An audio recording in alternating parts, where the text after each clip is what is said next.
সে কি দাদা, মাত্র দুটো বিয়ে দিয়ে হয়ে গেল, আর করবে না? বাস হাওয়া নিকল গই।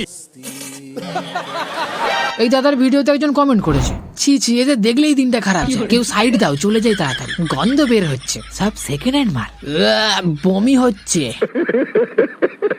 না দেখো এইগুলো বাড়াবাড়ি, মানছি সত্যিই গন্ধ বের হচ্ছে, একটা মাস্ক পরো, বমি করার কি আছে?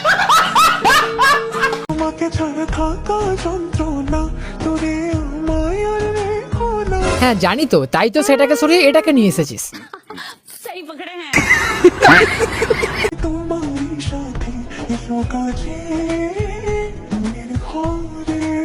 মনের ঘরে? আমি যে শুনলাম বাথরুম ঘরে।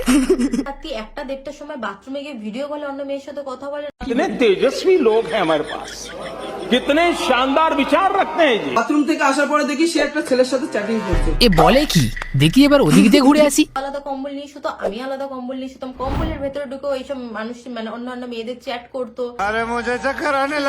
না মানে কাকে কি বলবো কিছু বুঝতে পারছি না।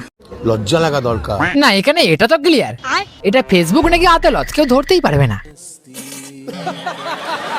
এত কিছু কেচারের মধ্যে আমাদের একটা কমেন্ট দেখাই। সুরভি সরকার বিশ্বাস কমেন্ট করেছে, এই ছেলেটার আবার চরিত্র খারাপ হয় কি করে, এর যা থোবরা, গজব বেইজ্জতি है। ওহো এর তো দুটো বিয়ে হতেও পারে। আরেকজন কমেন্ট করেছে মৌসুমী রায়, তোমরা যা শুরু করেছো এই বউ ভাগবে। আমাদের বাড়ির বৌমা যদি অন্য কারোর সাথে সারাটা দিন ঘুরে, সারাটা রাত ঘুরতে যেয়ে এমনকি লাভ বাইট বানিয়ে নিয়ে আসে, তারপরে তোমরা কি বলবে? তাকে কি তোমরা মেনে নেবে? আমি তারপরেও তাকে মেনে নিতে চেয়েছিলাম। এক সেকেন্ড, কেন? তুই কি কাপুরুষ?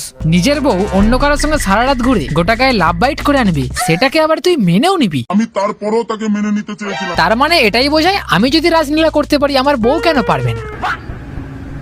কিছু মনে করো না, একটা কথা বলছি দাদা, সেটা তুমি কেন কোনো ভদ্রলোকে মেনে নেবে না, কিন্তু তুমি যে মহাপুরুষ বেরোলে তারপরও বউকে মেনে নিতে চাইলে। তোমরা জানি আমার কথা হয়তো বিশ্বাস করবে না। তোমাদের এই একটা জিনিস আমার খুব ভালো লাগলো, নিজেদের প্রতি কনফিডেন্স।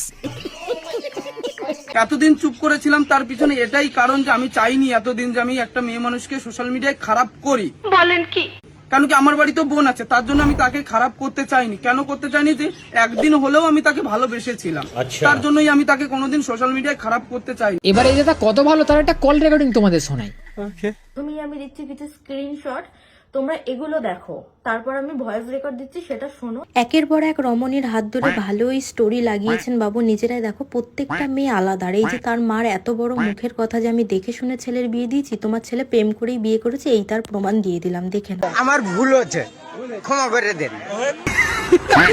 কি দাদা তুমি কি জানো তুলে ধরবে বলছিল? এই জিনিসটাই আজকে আমি তোমাদের হাতে তুলে ধরবো। রেকর্ডিং স্টার্ট করছি। প্রথমে একটা মেয়ের রেকর্ডিং আছে, সেটা শুনে নাও নিজেদের কান দিয়ে। তো প্রথমে ভিডিওটা রেকর্ডিংটা পুরোটা শোনানোর আগে আমি বলে দিই ব্যাপারটা কি নিয়ে কথা হচ্ছে। ঠিক আছে। আমি বাড়িতে বসেছিলাম, একটা মেয়ে আমাকে ওয়ান টাইম ভিউ করে একটা ভিডিও মানে স্ক্রিন রেকর্ডিং, ভিডিও কলে স্ক্রিন রেকর্ডিং পাঠায়। স্ক্রিন রেকর্ডিং এর মধ্যে ছিল এই তোমাদের প্রিয় মিঠি দিদিভাইয়ের যে দাদা, আমার এক্স হাজবেন্ড, তিনি একটা মেয়ের সাথে খুব মনের আনন্দে কম্বল মুড়ি দিয়ে কথা বলছে। সেখানে ওই ভিডিও কলের মধ্যে ইঙ্গিত দিচ্ছে, একে অপরকে চুমু দিচ্ছে আর চোখ মারামারি করছে, ভেঙাচ্ছে, এরকম ইশারা এরকম করে কাছে ডাকাডাকি হচ্ছে। তো সেই ভিডিওটা আমাকে ওয়ান টাইম করেই পাঠানো হয়। আমার হাতের কাছে অন্য কোনো ফোন ছিল না, এই মেয়েটার সঙ্গে আমার ফোনে কথা হয়েছে, সেই কিছু রেকর্ডিং আছে, সেটা তোমরা শুনে নাও। আমার ওর ভিডিও ফেসবুকে ছাড়লো কি করে? আমার কাছে একটাই কোশ্চেন, আমি নিশ্চয়ই ছাড়তে যাবো না, মানে আমার লাইফটা নষ্ট হোক, আমি চাইবো না। ভিডিওটা বানাইছে গেছে, যা দেখছি গেছে। রুকো যারা, সবার করো। ভিডিওটা বানিয়েছে কি ওরকম ভাবে?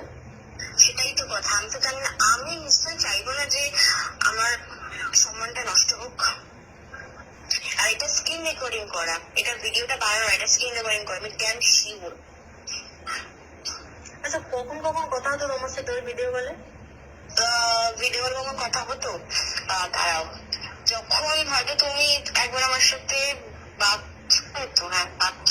কথা বলেছো, তারপরে তুমি যখন আসতে তখনও ওই রাত্রেবেলার টাইমটায় বা ও রাত্রেবেলা আমাকে মেসেজ করতো 1টা-4টা নাগাদ, তখন আমি দরদুর ঘুমিয়ে পড়তাম।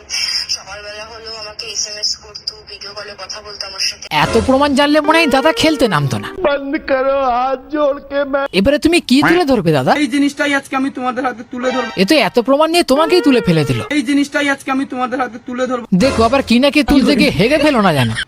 দেখো তোমরা কি নিয়ে হাগাহাগি করবে সেটা সোশ্যাল মিডিয়ায় এনো না, সোশ্যাল মিডিয়া আদালত নয়। আর সোশ্যাল মিডিয়ায় আনলে পাবলিক তো কথা বলবেই, আর পাবলিক কিছু কথা বললেই তোমার বোন আবার চাইলে তোমার নামে কেস করতে পারি। বলছি দিদি কাকু স্ট্রাইকটা মেরো না, একটা চ্যানেল দাঁড় করাতে অনেক কষ্ট হয়, সেটা তোমাদেরকে আশা করি বলে দিতে হবে না। আর বাকি রইল তোমাদের সাংসারিক কথা, সেটা তো তোমরাই সোশ্যাল মিডিয়ায় টেনে এনেছো। देखा आपने लापरवाही का नतीजा है।